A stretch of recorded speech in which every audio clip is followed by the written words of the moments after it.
Welcome, everyone. Welcome to viewers around the world. We're glad you could join us for this installment of Scherer International Live. This series of webinars is titled The Imperative of Change Towards a Sane and Just World. And we hope you will hear some useful and inspiring information in today's program. Our topic today, a spiritual perspective on our global crises, your questions answered.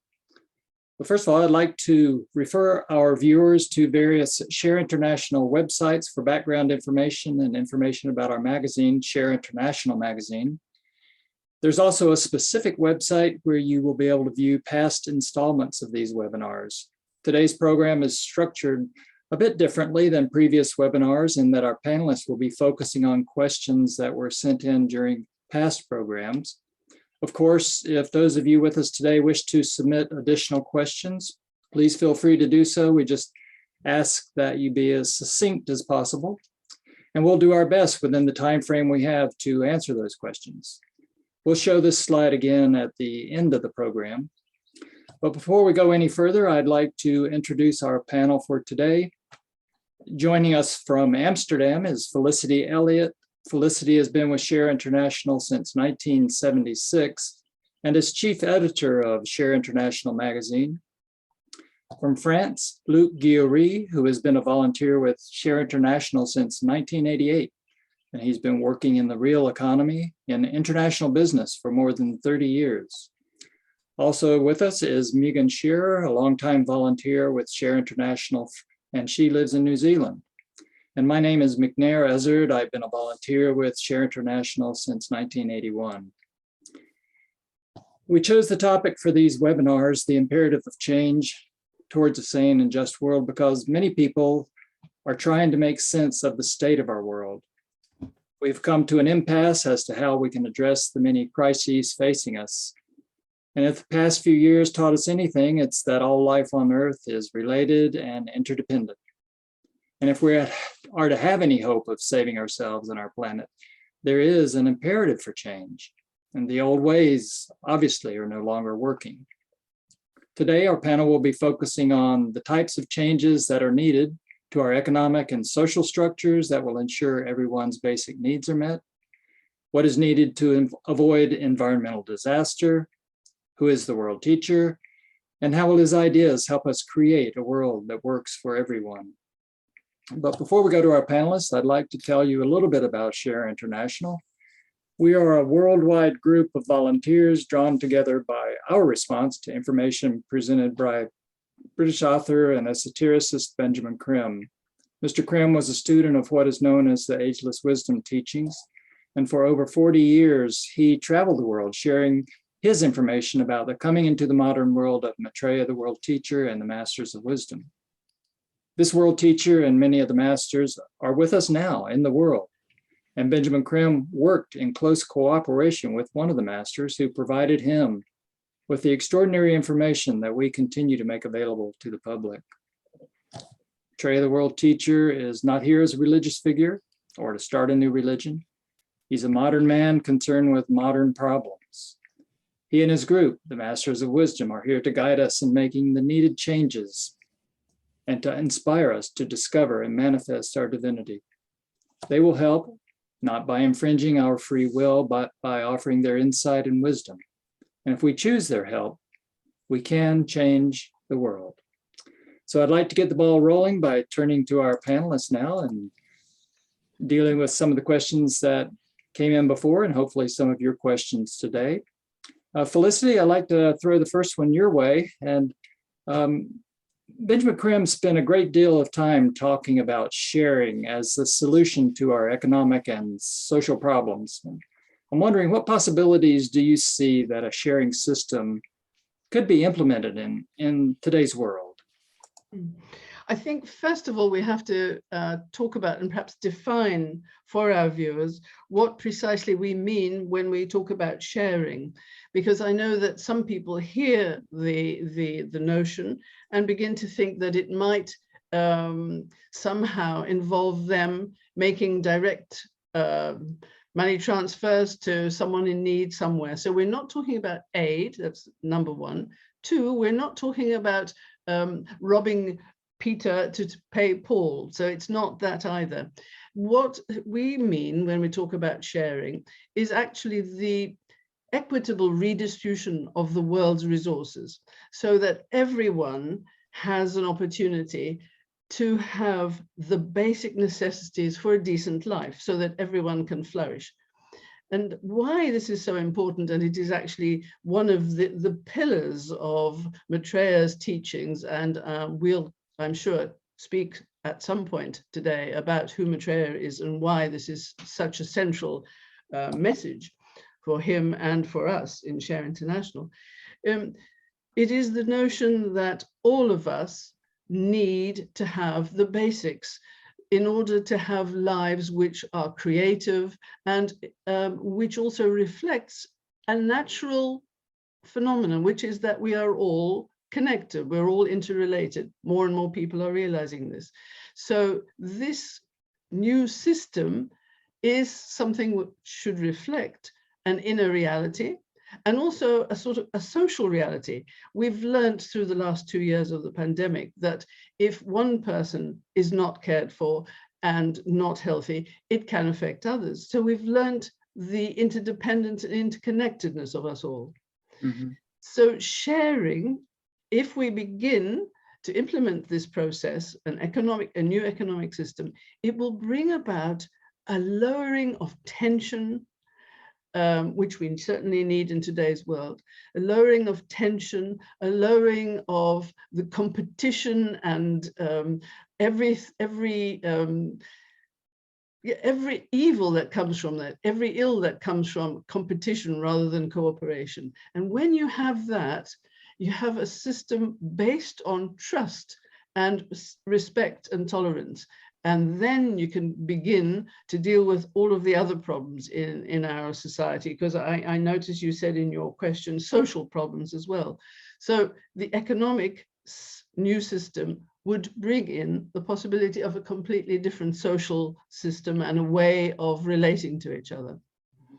Well, one of the questions that just came in, which is related to this, has to do with, well, it says, I'll just read it. What are your best brief responses that we can use when someone decries socialism? Mm-hmm. So Luke, any thoughts about that?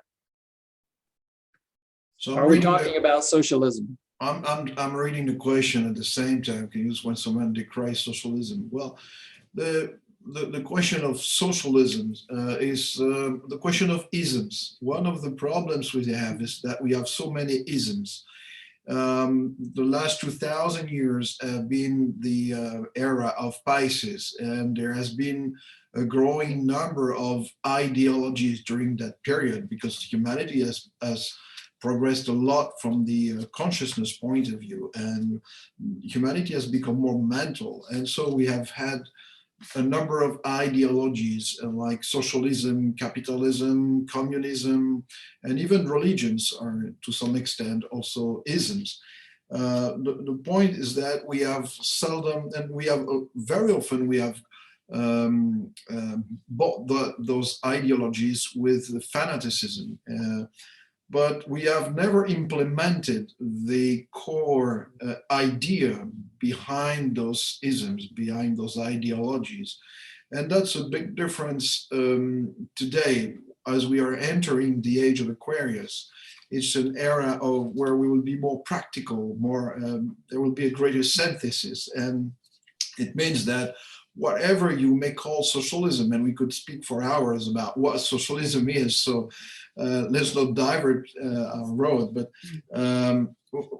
the thing is that we have to become more practical and keep those big ideas as a social justice, because behind socialism is the idea of social justice, and actually implement that in our societies by having right relationship, by having equitable, as Felicity said, equitable redistribution of resources of the world. And that will be a kind of socialism, if you like, or it will be, I would say, social justice, which is more important than whatever you call socialism. So you may decry it because if you decry socialism, it means you have a special idea of what you mean by socialism. And maybe you are considering yourself as a capitalist for example, and so you don't like socialism, but this is a battle of isms. So we have to go beyond the battle of isms and become more practical about what reality can be. All I would like to say is that at the moment we seem to worship individualism, and that has caused a lot of issues. And it's to do with the age that we've just come out of, the age of Pisces, which was about humanity stepping out from the herd and becoming distinct individuals in our own right.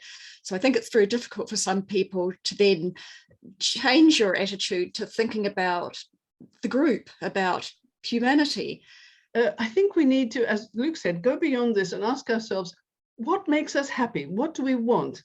And recently there was a very interesting poll showing which countries score high on the happiness index. And very interestingly, it was all the socialist countries, the Nordic countries. Now, why is this? It's because there's less tension.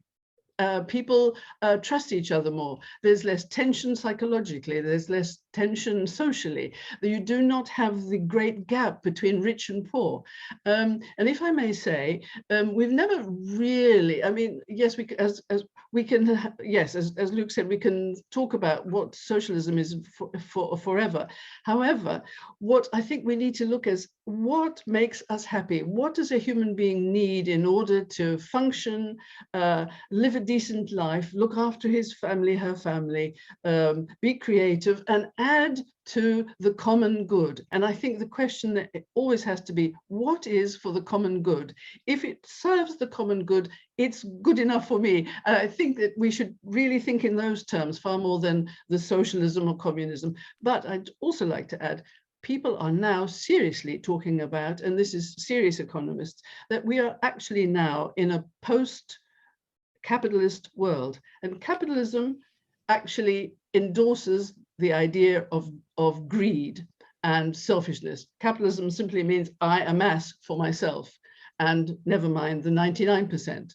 So I think we need to think very carefully about what our criteria are for a decent life for all of us, and see ourselves again going forward as one, as interdependent, and our structures should reflect that reality. We talk about capitalism, and that kind of goes to the second question I wanted to throw Luke's way. And this came from one of the previous webinars. And the question is, do you think that countries becoming more self-sufficient and sharing their surplus production with other nation states would help break the cycle of gross overconsumption prevalent so much in the West, and the unsustainable debt that is a factor with so many countries? So would sharing have an effect on that? Well, yeah, for sure. Well, there are many different points in this same question. In fact, we can see that we're talking about self-sufficiency on one side, surplus of production of whatever on the other side. So it means there are people who have surpluses, and you have people or nations which are in dire need of the basics. Then we have the gross overconsumption, which means the materiality we're embedded in, and we have the notion of unsustainable debt. So it's a lot of things in one question, but to say things briefly, yes, of course, because we have to create a balance. The big problem today is that we have imbalance between nations. We have nations with surpluses, we have nations which are in dire poverty, and there is no balance because the neoliberal capitalist economy, which is ruling the planet, is not looking for that balance. It's not looking for equilibrium. It's looking for asymmetries because it enables to make profits. You have winners and losers.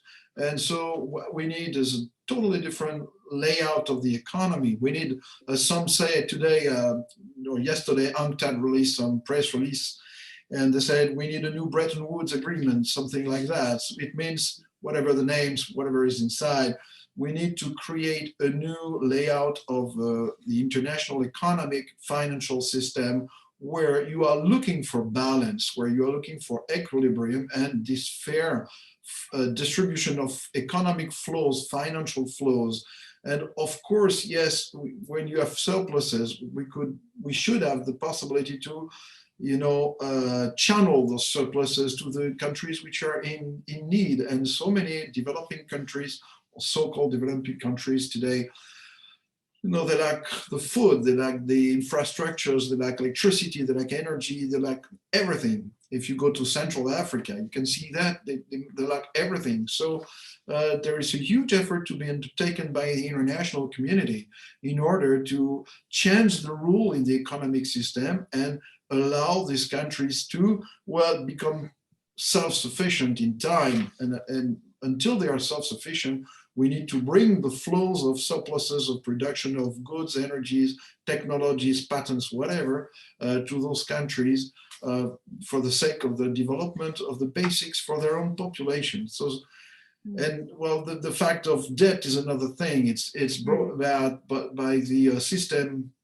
created where the IMF, the International Monetary Fund, is helping countries, but with some conditionalities.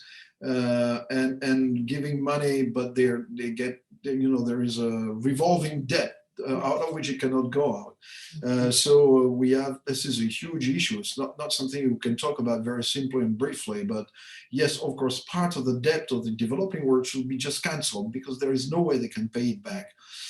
So my conclusion on this is, yes, we need a totally different adjustment of economic relations based on right relationships in economy, which means sharing the resources, whatever these resources.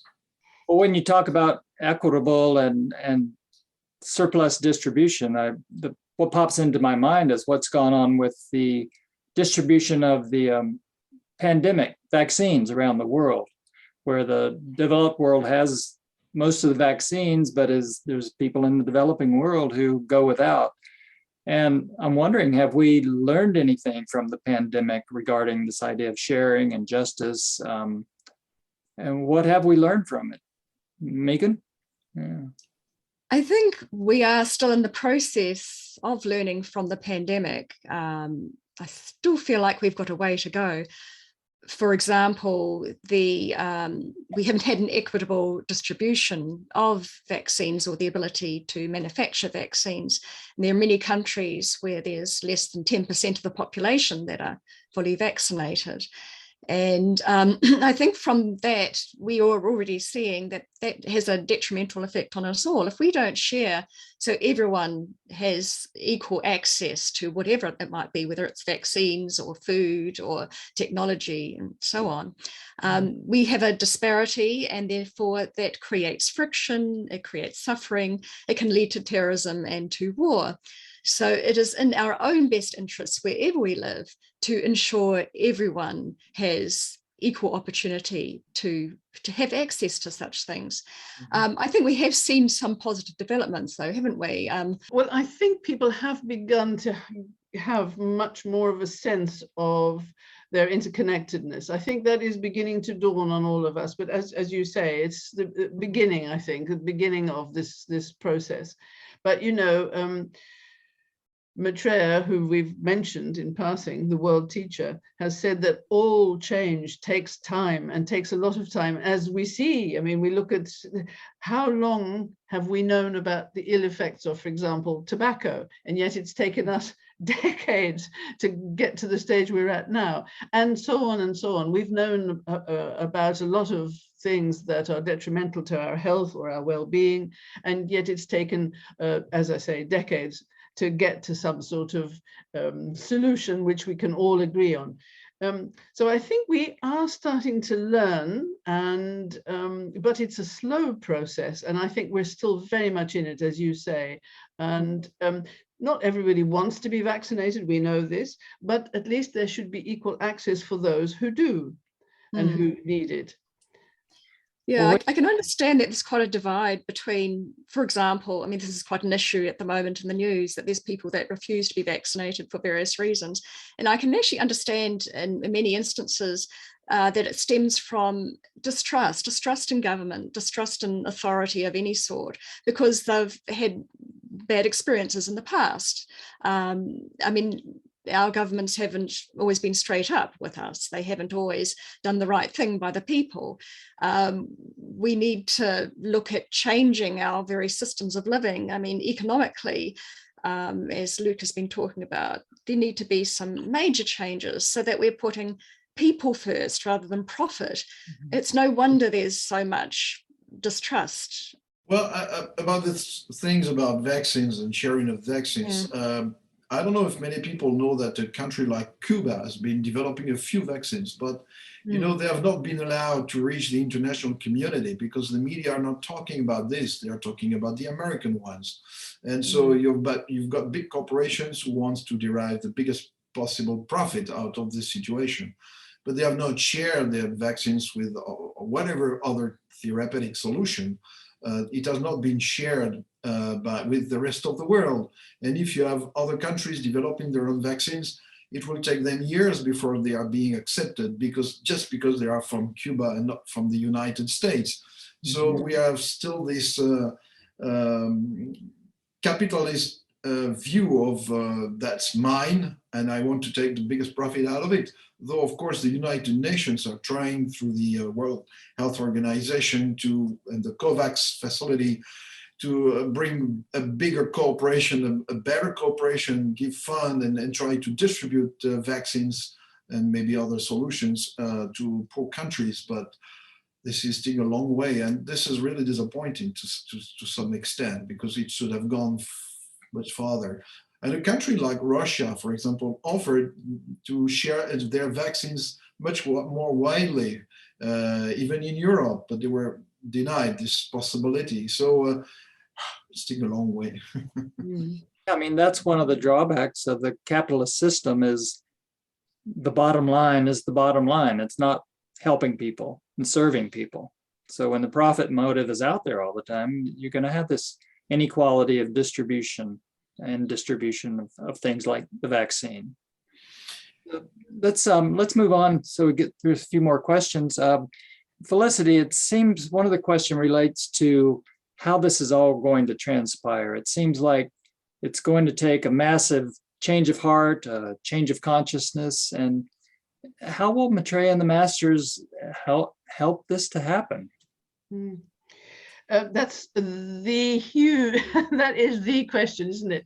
How are they going to help us and inspire us to make the changes that we so absolutely obviously need to make? I can say that, first of all, the Masters and Maitreya work through all sorts of people in society and in all sorts of fields. So it is not only through people like us talking about this event in a particular way. We're talking about it from a certain point of view, from the point of view of the Ageless Wisdom Teachings or a more philosophical, esoteric point of view. But there are people in the world now, perhaps some of them well-known household names to people, others completely unknown, who are working along these lines and who are either consciously or unconsciously inspired by the Masters and by Maitreya to put these ideas into effect, either in small scale or large scale, however they're working. And so this is one way, because we are not the only people who are aware of the needed changes. People are waking up throughout the world and see by the day through their experience that we do need to change.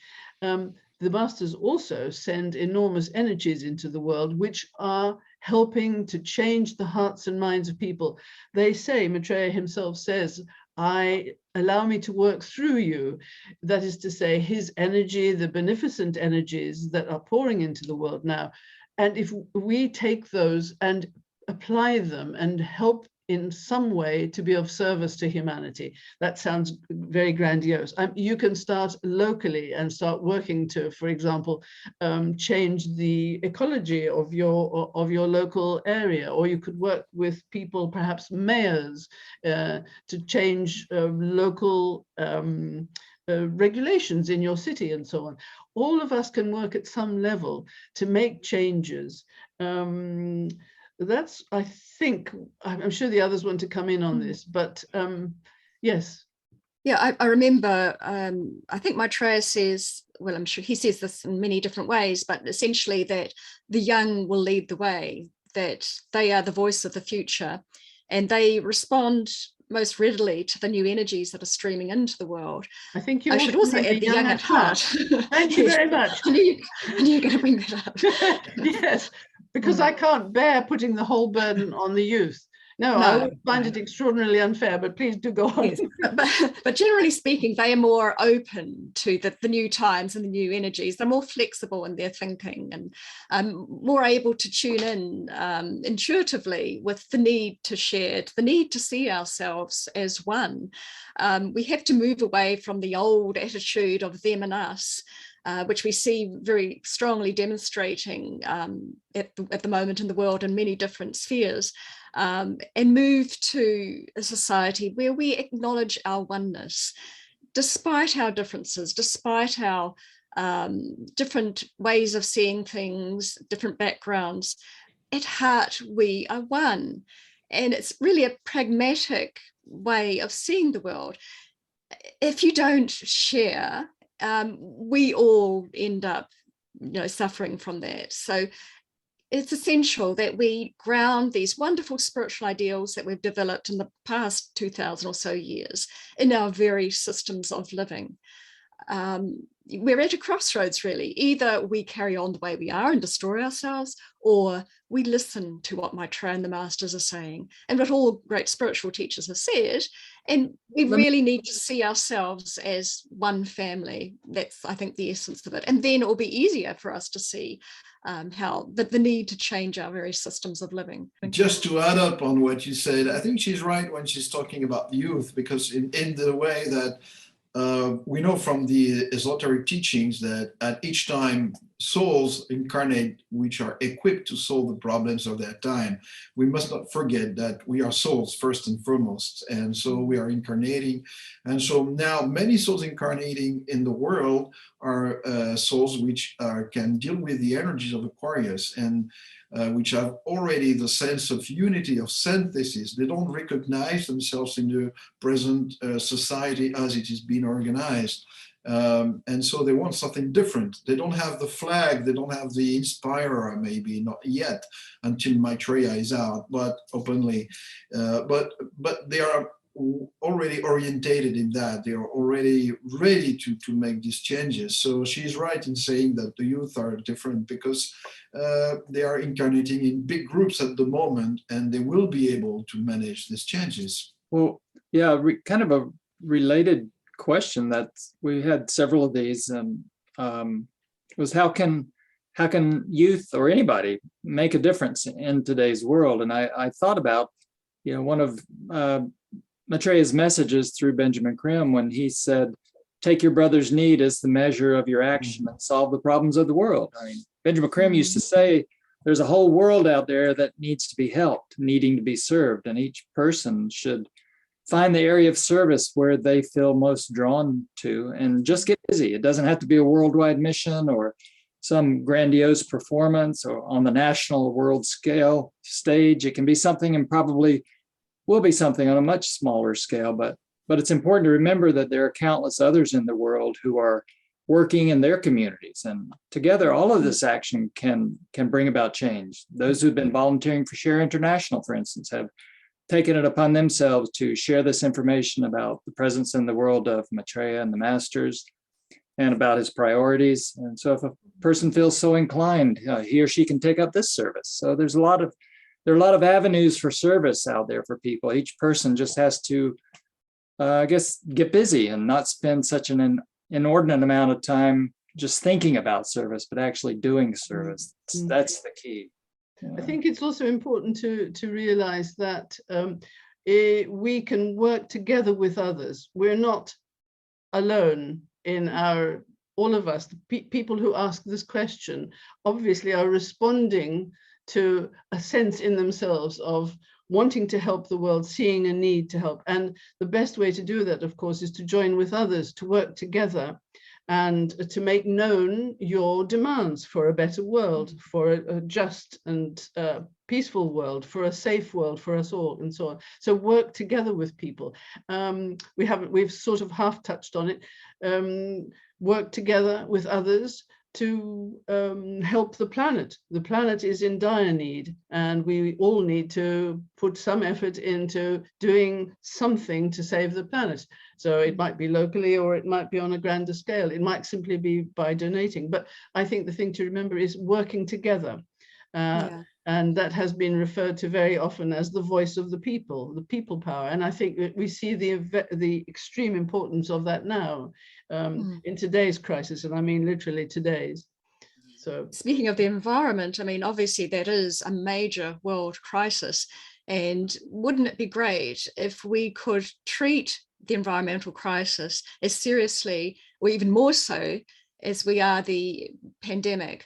And if we all were able to change our behavior to save the environment, and to actually go out there and take action to help ameliorate conditions, to do our bit to heal Mother Earth. I don't think we're at that point yet, but there is a growing awareness, at least amongst people, that we really do need to do something. Things are in dire straits environmentally. Thanks to the youth, of course, we are very much aware of and indebted to the youth for their great inspiration that they've provided to all ages, people of all ages, so to take responsibility for and take action on behalf of the planet. So we're indebted to them. But until we change our economic system, I'm afraid we are not going to be able to really do really implement changes that will save the planet. The ecological state of the planet is really poor at the moment. The planet is suffering, and as long as we have an extractive, exploitative attitude towards the planet and its resources, we will continue to destroy it and pollute it. But people are waking up, that is the good thing, and to work together is the important thing there. We're getting a lot of questions about sharing, so I just kind of want to present a couple of those. One person today is asking, will a society based on the principle of sharing be without individual rights to possessions? Luke? No, we're not talking about the old communist vision or whatever. This is not collectivism. It doesn't mean that. Everybody has to have rights, otherwise he's not a citizen. So it's not to cut off the rights of people. It doesn't mean you don't have possessions. It doesn't mean the state government will come and pick up your house or your flat or your car.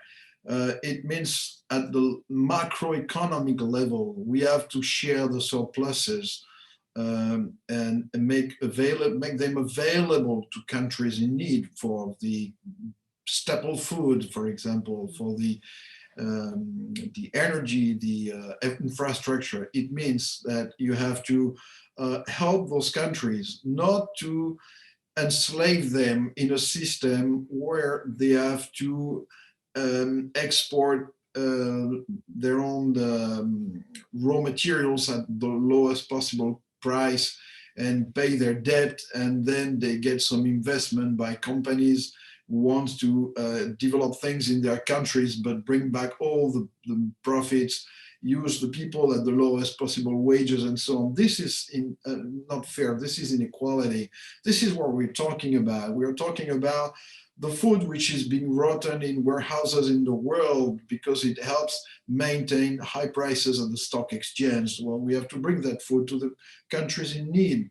We have to help those countries redevelop their agricultural sectors so that they become self-sufficient. When now they are forced to cut off the subsidies to the poor people, to pay the food and so on. This is what we are talking about. We are not talking about having collectivism. It has nothing to do with that. You will still have your house, you will still have your flat, and you have the right to even create your own business and have your business. But the rules will be changed so that the biggest thing is not making the highest possible profit, giving the biggest possible dividends to people, and the other social constraints being submitted to that rule will change the rule. We'll have to have a new balance, you know, going the other way, so that the social rules get precedence to this capitalist system. Another way of saying it is to talk about universal basic income. I think Megan, you wanted to say something about universal basic income? Well, I'm certainly no expert on the subject, but I do very much like the idea, what I've heard about it, the idea that everyone, wherever you live, gets a basic income each week that covers the necessities of housing and food and so on.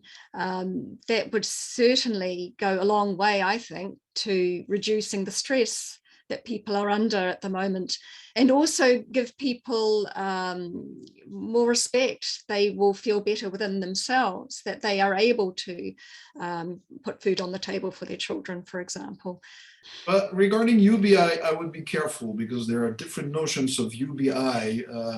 You have a vision which I believe, I may be wrong, is seen by the people who are promoting the Great Reset and things like that. So universal basic income means your lack of freedom. It means you are giving what we give you. We have to know that during the pandemic, and this figure came from UNCTAD, there has been, I think 100 million people have been pushed back into poverty, and we had a new billionaire every day. So it means the gap is widening. So if the UBI comes from the people who are at the top of society, the 0.1%, and if they want to grant a universal basic income to you, you have to take care, because probably their intention is not so right. Now, at the same time, yes, there are groups in the world who are promoting a universal basic income as a human right to get an income without having to have access to work, because work becomes difficult, and it will, because of technology, it will become even more difficult probably in many areas in the coming decades. Now, if you got the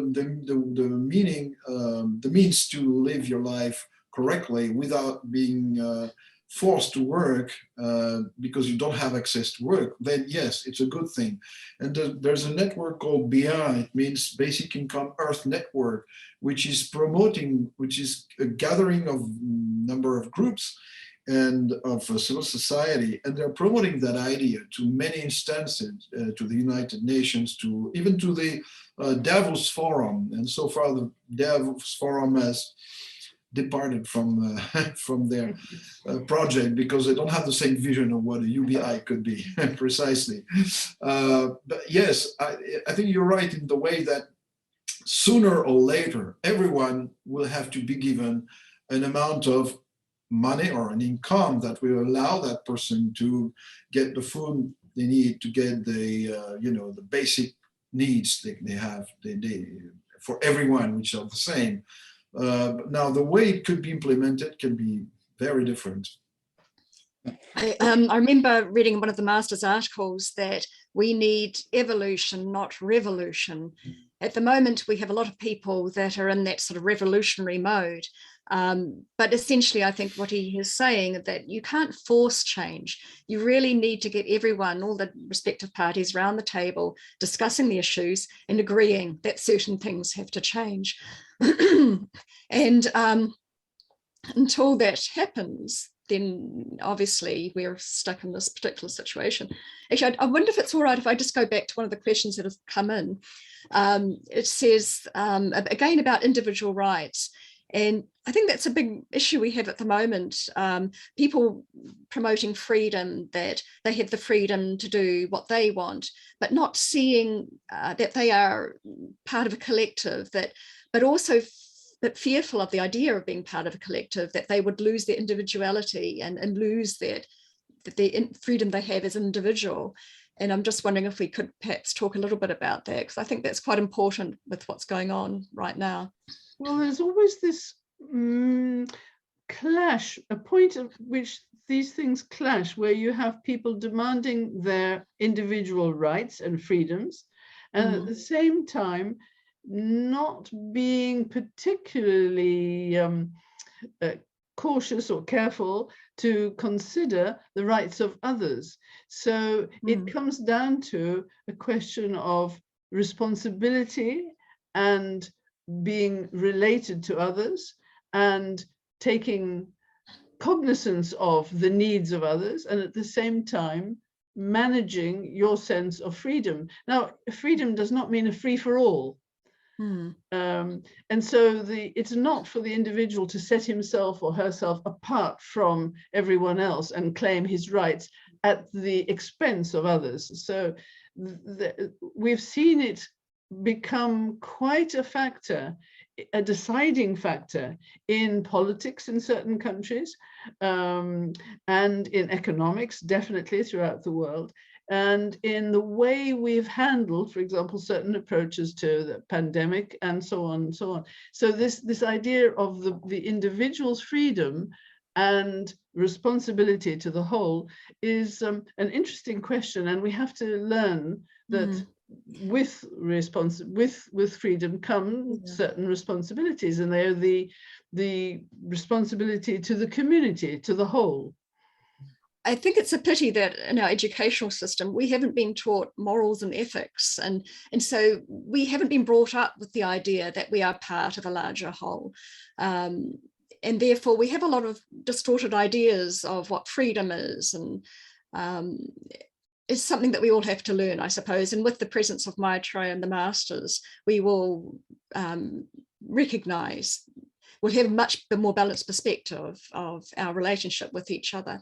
I just remember that also the masters talk about being self-empowered, having mastery over ourselves. So going back to the fear of losing individuality, that will not happen. We will always be distinct individuals in our own right.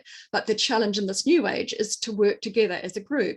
And that goes the same with countries. Each country has its own unique identity and needs to feel self-empowered. It has a voice on the world stage.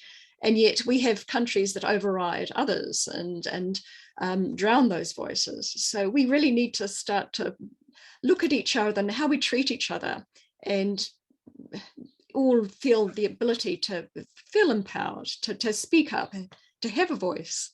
Well, what we're really witnessing is really a crisis in consciousness. It's a spiritual crisis, and as Benjamin Creme used to say, it's focused through our economic, our political, and our social systems. He used to talk about a crisis of identity, that we have no sense of who we are, what our purpose is, no sense of connectedness to God and to others. And it's this sense of isolation from ourselves and separateness from others that's causing this crisis that's showing up in the economic field and the social field. And we have war, we have poverty. So I think, until we get to that place, and with the help of Maitreya and the masters, I think we will, until we get to that place where we know who we are again and can start to live out of that identity instead of the sense of separatism that we live out of now. We're going to continue to have these crises. Yeah. And of course, the latest one is the war between Russia and the Ukraine. That's obviously the most topical one right now. And a couple of questions have just come in about that. May I just go back to a question before that, which I noticed, which was to do with who is a master? What is a master? Right. You're talking about masters, but you haven't explained them really. So I think we should just stop a second before we go on and talk about who the masters are and make that clear. The context from which we speak assumes reincarnation as part of the process of evolution. And we're really talking about the process of the evolution of consciousness. Now, life after life, we evolve. The consciousness evolves, not the physical being, but the consciousness of us all. And gradually, that consciousness is expanded to take on more and more of our understanding of who we are and our relationship with the rest of humanity and all of the other kingdoms. A master is someone who has achieved a very advanced stage of that, and is Megan has just said, has achieved a mastery over himself.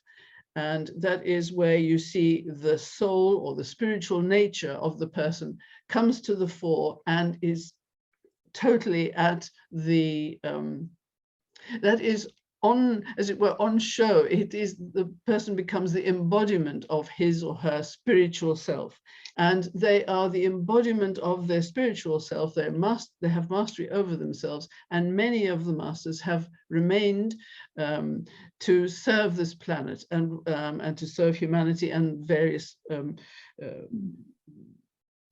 aspects of our life on this planet. Benjamin Creme, the founder of this group and the founding co-editor, chief editor of Scherer International magazine, was in contact telepathically with one of these very advanced people, a master of wisdom, as they're called.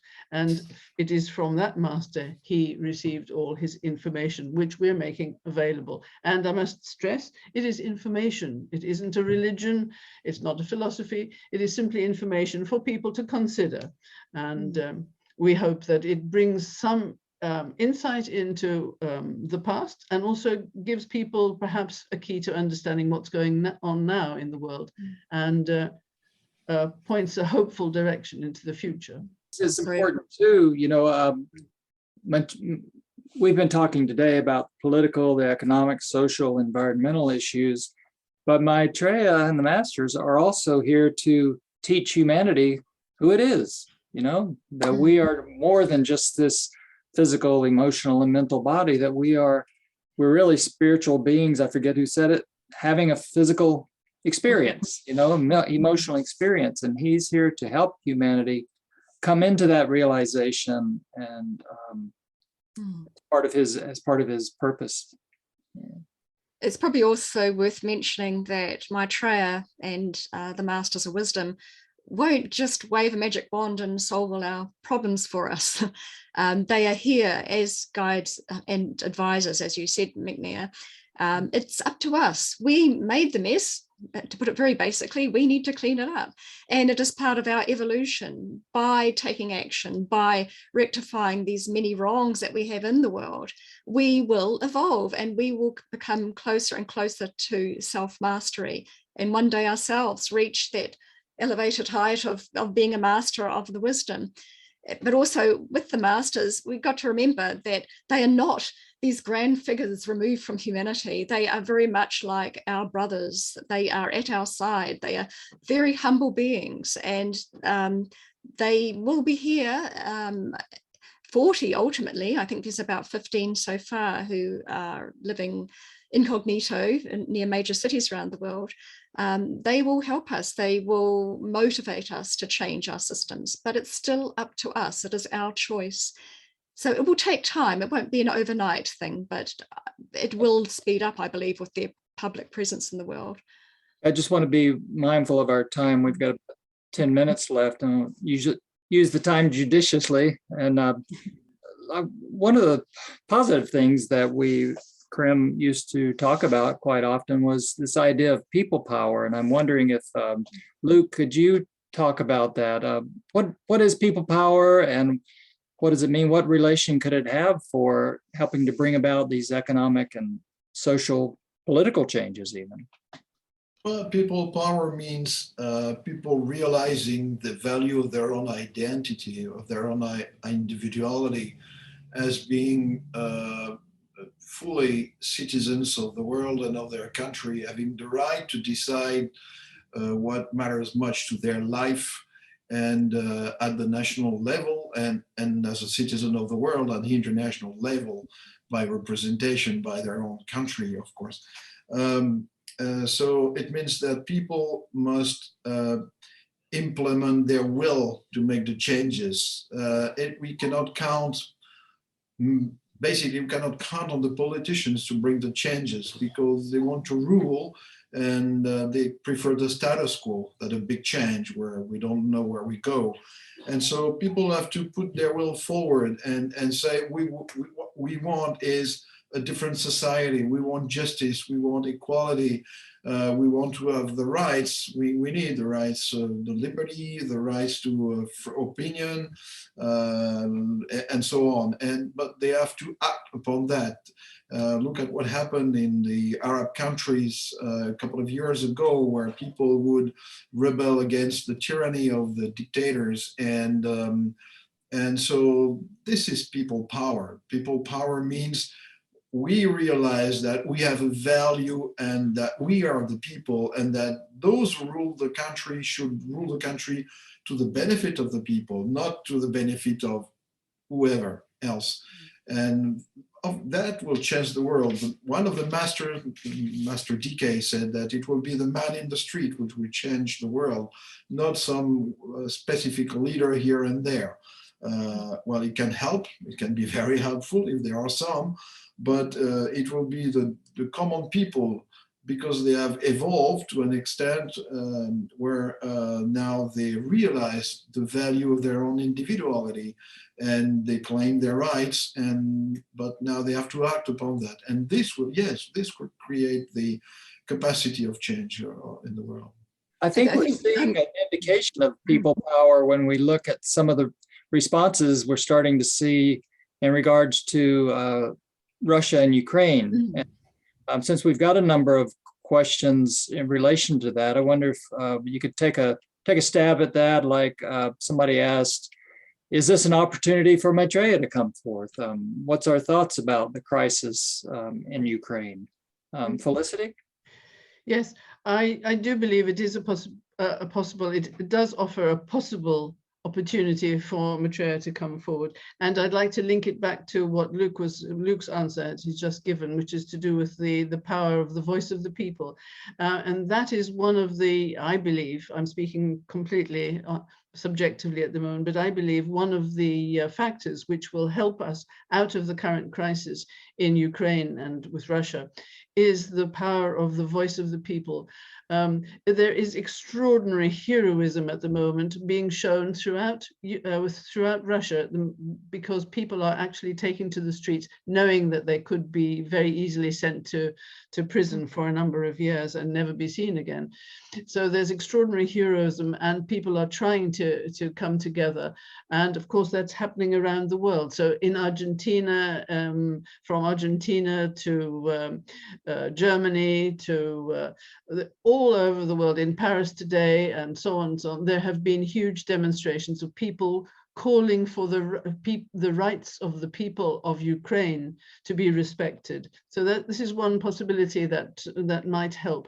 And Maitreya has always said that where there is the voice of the people, where they're calling for the correct solutions, what Luke has just mentioned, for justice, for peace, for tolerance, for a better society, Maitreya will be there, encouraging people, helping them, stimulating them, encouraging them. He has said once, keep your eyes on the prize, and the prize is humanity. And that's something we have to consider now in this crisis in Russia and Ukraine. And autonomy of a nation is extraordinarily important. We must remember that just as people have our souls in incarnation, so countries are actually also the manifestation of a particular quality, and each country has a soul and has a way of expressing itself, has a personality, as it were.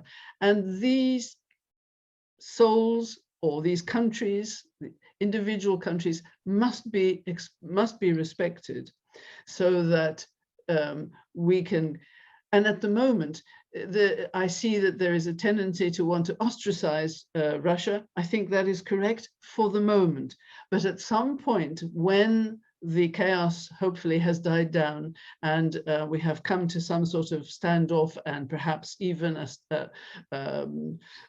perhaps warring factions have stopped, and perhaps Russia will withdraw, then at that point, Russia, after some time, has to be brought back into the family of nations. We have to see we have to recognize that they also have a right. They have a huge chip on their shoulder, rightly or wrongly. I don't want to go into the psychology of Putin at the moment, but it is quite clear that this is not right, their actions are not correct, and we have to stand up and demand of our leaders that they bring about every possible pressure to bear to make it impossible for the oligarchs, the people, the elite, the military people around Putin to carry on. So it is, I think, a possibility. It does offer a possibility because I think the people are coming out and really seeing all the issues that are involved. Actually, one comment I was going to make is based on one of these questions that has come through about what the spiritual hierarchy's perspective on the Ukraine crisis might be. And that made me think about Maitreya and his energy of love, and that he would bring a sword, the sword of cleavage. And that's really the energy of love and action. But it makes very starkly obvious to us the two paths we can take. And it's like an education in a way for us worldwide. When we see such a horrible crisis as we're seeing now, or more than one, of course, we've got various issues we're dealing with right now. It's made plainly obvious to us the way to go and the way not to go. War is obviously not the way. It just causes further suffering. It tends to end up targeting women and children more than it does soldiers. I mean, it affects the whole economy, the whole atmosphere of a country. It's manifestly wrong. Wanted to bring up a final question, and I'll give my 2 cents first, and then each one of you, if you could. And the question that came in previously is that, are you hopeful, and why? And I just, from my own vantage point, I don't tend to be a pessimist so much, but when I look at the world and how humanity struggles to deal with its problems and crises, and albeit inadequately, I wouldn't have much hope. But with the knowledge that Maitreya and the masters are in the world, I have every hope for humanity. And really only because they're in the world do I have that hope, because I think with their backing, their guidance, their inspiration, not infringing our free will, I think enough hearts will change within a good amount of time that we can change the world. So Luke, could you offer a comment? If I was not hopeful, I wouldn't be there tonight. Yeah, I think we have to see the positive changes which have already occurred in the last 30 years or so. And yeah, there are setbacks and many setbacks, and it takes time. And we would all like things to move forward at a higher pace, but really humanity has changed in the last 30 years. So many things happen. Look at what's going on again in South America, regimes changing to more democratic regimes and so on. And the United Nations, which have been criticized and even attacked, for example, by the Trump administration, now they're still there. There are still so many people working together, cooperating together to bring solutions, to move things towards a greater unity of humanity. The awareness of the ecological drama is now everywhere. So there are many positive signs that we can overcome the setbacks sooner or later. The sooner the better, of course. Okay. It looks like we've run out of time for today, and I want to thank our panel, Felicity from Scherer International Magazine, Luke and Megan, and myself, and our technical team. Thank you all for being here. And we'd like to thank you, our viewers, for joining us today. We appreciate you being with us. I'd like to leave you with 1 or 2 final ideas. We don't consider the information about the world teacher and the masters a mystical vision, and they are real individuals physically present with us currently in the world and to help us change our world for the better. The political, economic, social systems of the new world will be based on a growing sense of ourselves as one interconnected whole. And whether or not we choose to fix our problems is up to us, but with the help of Maitreya the World Teacher and the masters, we can create a world that works for us all. A slide will be coming up just as a reminder regarding where you can find out additional information about Scherer International and about Scherer International Magazine. So you'll also see a website where you can view previous editions of this webinar series. So that's it for today. Thank you for joining us, and take care and be safe.